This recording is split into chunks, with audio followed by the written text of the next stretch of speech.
Hey guys, Key. I'm back with another video, and today we'll be talking about Bad Blood. Now, for Bad Blood, this right here is going to be my ratings of all the, not the ratings, but how I like the matches from favorite to, favorite to least favorite. And then my moment of the night. Now, this week we're going to be going into like a lot of the stuff that happened in Bad Blood, so please be prepared. Now, I for sure love talking about the PLEs like on Monday just because it gives me the day to sit on everything. But my favorite match of the night, which honestly, when I say favorite match, I should say my favorite, I don't know, section of it, because I really did like the Hell in a Cell, but my favorite match would be the tag team match with Roman Reigns, Cody Rhodes, and the Bloodline. Now, I say that because it had a lot going on. It had a lot going on, and honestly, it was just story pushing things for the Bloodline. And y'all know what I love for the Bloodline, but I also love seeing Roman back in the ring, like utilizing different move sets that kind of resemble his earlier days as a WWE wrestler, like when he's big dog Roman Reigns instead of the Tribal Chief. Well, the Tribal Chief focused on power, focused on kind of I don't want to say dehumanizing, but basically talking down on people. And for this, you see the mixture. I feel as though you see a mixture, and hopefully down the line we see even more of that. But I also gotta say, Jacob was doing his thing in that ring. Like, honestly, I want to see a one-on-one match with Jacob and Roman. I just do. The moment where I felt like we was going to get some, like, probably some hands on each other, Solo came in and messed it up. Like, I think they're really waiting for there to be a real moment between Roman and Jacob, and I'm here for it. Now, Solo doing the whole splash, off the top turnbuckle, like, okay, you trying to get your look back. I see it, and I feel it. Had a salute moment, and honestly, that match was not the end of the match where the Bloodline was jumping on Cody Rhodes. And first off, sorry, I messed up my favorite part. Jimmy freaking Uso coming back. Like, y'all have no idea. I should have recorded myself. I was piped. I was pumped, man. Like, I literally was like, oh my gosh, Jimmy's back. Like, y'all know, I've been waiting for Jimmy Uso to come back, and they did it so well. They did it so well. Like, call back to SummerSlam where he messed up Jey Uso at. But the SummerSlam, but instead he came to save Roman and took out the Tongans. We love to see it. We love to see it. He got his lip back. He needed to get a little bit more, but you know what I'm saying? He did what needed to be done, and I was just so excited to see him. Like, I'm telling you right there, that was the moment of the night for me. Seeing Jimmy come back, seeing Jimmy and Roman embrace each other. Like, Roman was so surprised that Jimmy would come back for him, and granted, he doesn't deserve it, but instead he did it anyway. That's how family is. And The Rock came back too. Had a little moment, 1, 2, 3. I don't know what that means, but I just know that we're getting closer to a possibility of The Rock and Roman for 41, and that's all I care about. That would be the biggest thing for Vegas. You know what I'm saying? Those two against each other. Like, the rumors of a triple threat will be, I hope that's not gonna come true at all. I hope it's not gonna come true. Now, my next favorite match tonight would be Drew versus CM Punk, which obviously I when it comes to like the wrestling aspect, only wrestling, I think that would be the most one of my favorite ones when it comes to just purely wrestling. If Jimmy didn't come back and The Rock didn't come back, that would have been my favorite match of the night. But Drew and Punk ending this feud of theirs in a gruesome way. Beautiful. It was beautiful. I like seeing Drew. Drew really was putting himself out there. Like, he was really going in usually, but Punk had that brutality. Punk was over here with the toolbox, with the wrenches. I'm over here gasping and lost because, like, this is very gruesome. Like, I'm wincing. Like, goodness gracious, they really going in. And the blood, like, they MVPs because that right there took a lot out of them, and I respect them all for it, especially Drew, because Drew got 16 staples on his head. Yeah, for the love of the game, I guess, for the love of the game. But that match really has to go down in the history books for one of the best Hell in a Cell matches, period. That match may be one of my favorite matches of the year.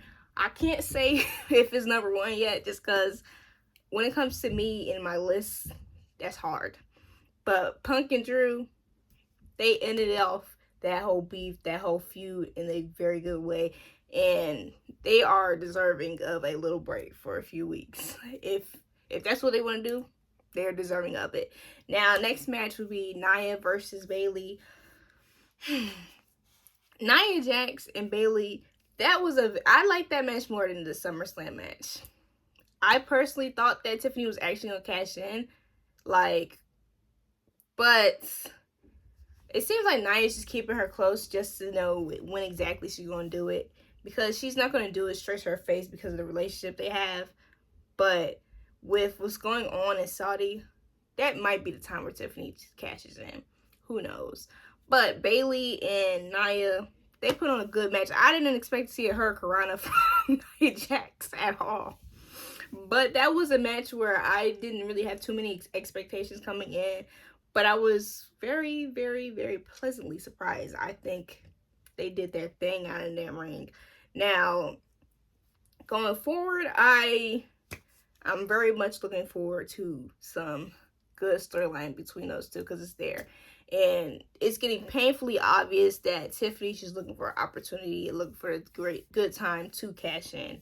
And Nia, I don't think Nia is dumb enough not to realize that. Now, my next one would be Finn versus Damian Priest. That right there was a good match, but it wasn't too good for Finn. Like, Finn, he looking bad. He up there with Liv looking bad. They both was looking bad this match. Like, and not even in a heel way, but as in your ability. Because those coup de grace didn't do much to Damian. Didn't do much. Your homies coming in trying to mess up didn't do much either. Like, that right there, they did their thing in the ring, but it ended how I expected it to end. It ended how I expected it to end. Like, good thing there was no belt involved. And that's my tag team champ, like, I guess. Maybe they'll get back to being worried about tag team division. Now, the last match will be Rhea versus Liv Morgan. That match, I was very nervous for Dom, because it's just the things with going on with putting somebody up there, it can go one or two ways. And I'm glad it went safe and Dom is okay. I'm just glad he wasn't up high. Like, of course, he was supposed to be over the ring, I think, allegedly. But I'm glad he wasn't, just because it's more room for danger. And I'm just glad he wasn't. Like, he was close to the ground. That right there, what I was happy about. But Liv Morgan and Rhea Ripley, I think this was the match I was wrong about. Yeah, the match I was wrong about. Only because, like, I thought they would kind of be receptive to the online feedback, but at the same time, I understand they're making money from it, and this is one of the hottest stories of the year. So why would you end it when there's still room for you to do more? But at the same time, it ain't helping Liv. It ain't helping Liv at all. Like, the fact that she has had not one defense where it's been clean is terrible. It's terrible. And I understand she's a heel. Like, y'all know, I understand she's a heel, so of course, you know, you can cheat a little bit, but at the same time, you ain't have nothing under your belt. And then Raquel had to come out, which I felt bad for Raquel, because she ain't got no pop. Nobody was caring about that at all, and I feel bad, because hopefully on Monday they get a little bit different kind of response. But Raquel coming out, it just was like, I didn't know what was wrong, because like, she came out, then the ref saw her, but he didn't count the match. But then she put Rhea on top of Liv, did whatever she did to Rhea, and then put her on top of Liv. Then they rang the bell, calling it a DQ. Like, it was confusing to me, because I didn't know what is it I was supposed to pay attention to. I didn't understand nothing. But that match right there, I got the signals mixed. I thought that because they didn't put too much into Finn and Damian, they were going to have Finn win and then pull out the story a little bit more longer for that one, and then end the Liv and Rhea story how it is. But no, they did the opposite. So I'm wondering how they're gonna do it. Granted, they can't mess it up. They can't. There's nothing they can do terribly that's messing this up. But I just was kind of disappointed. But I'm here for the ride. I ain't too mad because Rhea didn't get pinned. I ain't too mad about that. Now the next thing was Gunther, Sammy, and this Saudi belt. Now a Saudi belt came out, so it's gonna be champion versus champion. The women's for Raw and SmackDown versus Raw and SmackDown for the men's. Basically like a Survivor Series type of thing, but for a belt. Now Gunther versus Cody Rhodes, I want Gunther to win, period, because it just, y'all understand why I say that. And then Nia versus Liv Morgan, be so for real. Maybe Tiffany might try to cash in and whatever and mess things up. Who knows? I don't know. Don't really care. I thought it was going to be interesting if Rhea and versus Nia, honestly, because I love their Elimination Chamber match. I love that match. But I'm here for the show. I'm going to let the show go because they know what they're doing. I ain't a booker. They are the bookers. Sammy came out when Gunther was trashing Goldberg, and Gunther is one of my top favorite on the roster because of his moments like this. Like, he does he was over here talking to Brett, talking about Goldberg was his man. Then he's like, I was capping. Like, bro, what? And Goldberg versus Gunther match, I don't need to see that.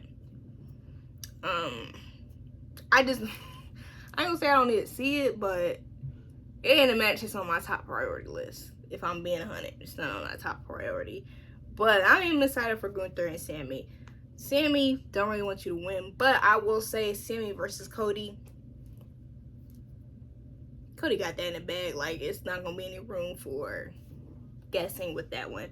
The thing that happened after Bad Blood, though, KO jumped Cody Rhodes. And I'm gonna say this, I told y'all that would be a justified crash out, and I'm not wrong. That's a justified crash out. Y'all let me know how y'all feeling about that. But KO, he a real one for that. And honestly, it'll be so hilarious if he acts like he ain't do nothing.